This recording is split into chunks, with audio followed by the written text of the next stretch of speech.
مصنف عبرت حاصل کرنے کی تلقین کرتے ہیں کہ طاقت اور دولت فانی ہے، اصل یاد وہی رہتی ہے جو انسان دوسروں کے لیے بھلائی کرتا ہے۔ مرکزی خیال جو ہے، سبق کا مرکزی خیال یہ ہے کہ دنیا کی شان، طاقت اور دولت ہمیشہ قائم نہیں رہتی۔ بڑے بادشاہ اور سلطنتیں وقت کے ساتھ مٹ جاتی ہیں، مگر انسانیت، نیکی اور خدمت خلق ہمیشہ زندہ رہتی ہیں۔ بابل کے کھنڈرات انسان کو یاد دلاتے ہیں کہ اصل عظمت کردار اور عمل صالح میں ہے، نہ کہ جاہ و جلال میں۔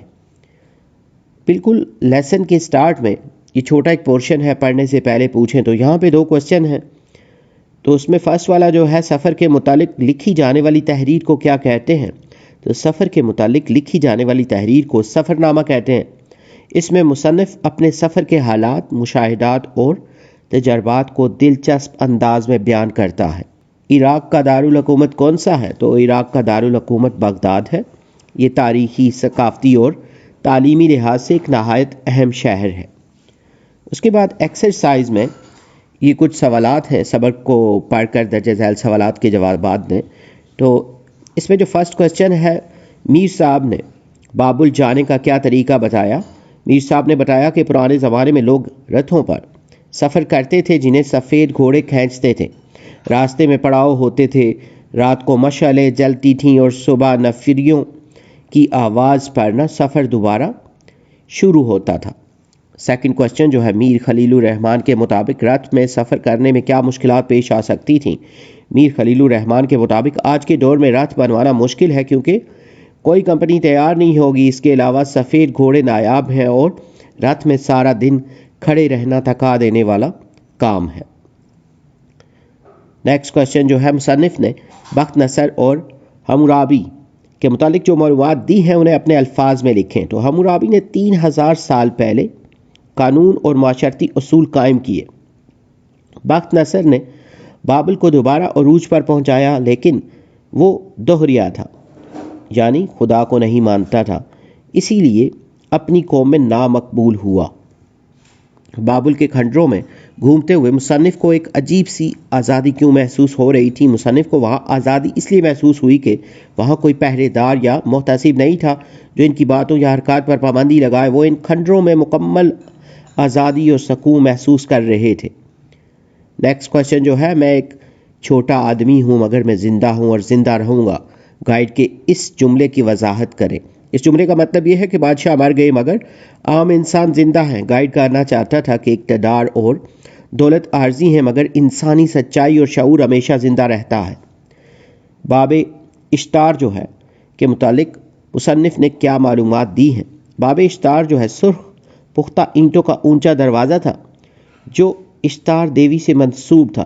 اس پر بیلوں، شیروں اور اژدہوں کے نقوش بنے تھے اور یہ بابل کی شان و شوکت کی علامت تھا۔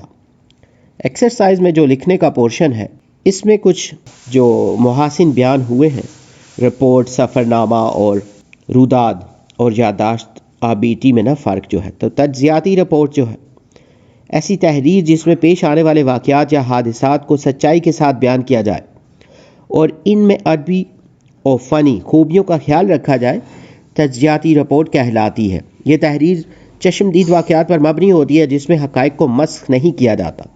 سفر نامہ جو ہے، سفر نامہ اس تحریر کو کہتے ہیں جس میں سفر کے تجربات، مشاہدات اور واقعات کو دلچسپ انداز میں بیان کیا جائے۔ اس میں مقام کی تاریخ، تہذیب اور لوگوں کے معاشرتی زندگی کی جھلک دکھائی دیتی ہے۔ اردو کا پہلا سفر نامہ نگار جو ہے یوسف کمبل پوش تھا۔ اس کے بعد روداد جو ہے، روداد فارسی لفظ ہے جس کے معنی ہے کسی واقعے یا تقریب کی رپورٹ۔ یہ کسی اجلاس، مشاعرے، حادثے یا جلسے کی مکمل کارروائی کا مختصر بیان ہوتا ہے۔ اس میں لکھنے والا اپنے مشاہدے کے مطابق سادہ اور جامع انداز میں بات پیش کرتا ہے۔ یادداشت یا روزنامچہ جو ہے، یادداشت ایک ذاتی نوعیت کی تحریر ہوتی ہے جس میں مصنف کے خیالات، تجربات اور دلچسپ واقعات شامل ہوتے ہیں۔ یہ اکثر روزانہ لکھی جاتی ہے اور لکھنے والے کی شخصیت اور سوچ کو ظاہر کرتی ہے۔ خواجہ حسن نظامی اور حکیم محمد سعید کی یادداشتیں مشہور ہیں۔ آپ بیتی جو ہے، آپ بیتی ایک شخص کی اپنی زندگی کے حالات پر مبنی تحریر ہوتی ہے۔ اس میں مصنف اپنے تجربات، کامیابیوں اور مشکلات کو خود بیان کرتا ہے۔ اردو ادب میں جوش مری آبادی کرنل محمد خان اور قرۃ العین حیدر کی آپ بیٹیاں نمایاں ہیں۔ نصابی یا فرضی جو آپ بیٹی ہے تو یہ ایک خیالی یا غیر انسانی تحریر ہوتی ہے جس میں کسی چیز کو بولنے کی طاقت دی جاتی ہے، جیسے میں ایک کتاب ہوں یا میں ایک درخت ہوں۔ یہ تحریر پہلے شخص میں لکھی جاتی ہے یعنی فرسٹ پرسن میں، اور اس میں تخیل اور مشاہدے کی جھلک ہونی چاہیے۔ اچھی آپ بیٹی کی خوبیاں جو ہیں، خصوصیات: اچھی آپ بیٹی سادہ، دلچسپ اور بے ساختہ ہونی چاہیے۔ اس میں مشاہدہ، تخیل اور سچائی نمایاں نظر آئے۔ ایسی تحریر قاری کو متاثر کرتی ہے اور زندگی کا سبق دیتی ہے۔ تو یہاں پہ ایک پرانے کوٹ کی جو آپ بیٹی ہے، اگر آپ لکھنا چاہیں تو یہاں سے نوٹ ڈاؤن کر سکتے ہیں۔ اس کے علاوہ ایک طالب علم کی ایک دن کی ڈائری یا یادداشت تو جو ہے یہ بھی یہاں لکھی گئی ہے، آپ یہاں سے اس کو نوٹ ڈاؤن کر سکتے ہیں۔ اب یہ تھوڑی مختصر ہے آپ کی گائیڈ لائن کے لیے، اگر آپ اس کو بڑھانا چاہیں تو آپ اس کو پڑھ کے اس کے مطابق اس کی جو الفاظ ہیں یہ جملے ان کو انکریز کر سکتے ہیں۔ اس کے بعد ایکسرسائز میں ایک کوشچن تھا کہ کچھ ٹاپک دیے ہیں جن کے اوپر سپیچ لکھنی ہے، تقریر، تو کیونکہ یہ کرنٹ جو ایشوز ہیں اس میں آتے ہیں اور یہ مضمون کے طور پہ آ سکتے ہیں پیپر میں، تو ان کے کچھ چھوٹے ہیڈنگز بنا کے یہاں دیے گئے ہیں ان مضامین کے لیے، تاکہ آپ کو اس سے ہیلپ ہو جائے اگر آپ مضمون کے طور پہ نا اس کو پڑھنا چاہیں، یاد کرنا چاہیں۔ تو اس میں پہلے جو تھا یہ قدرتی وسائل کا تحفظ، اس کے بعد سوشل میڈیا کے آداب ہیں، تو اس کی بھی ہیڈنگز کو چھوٹا کر کے لکھا ہے تاکہ آپ کو اس کی انڈرسٹینڈنگ ہو جائے، تو ہیڈنگز کے مطابق آپ اس کو بڑھا سکتے ہیں۔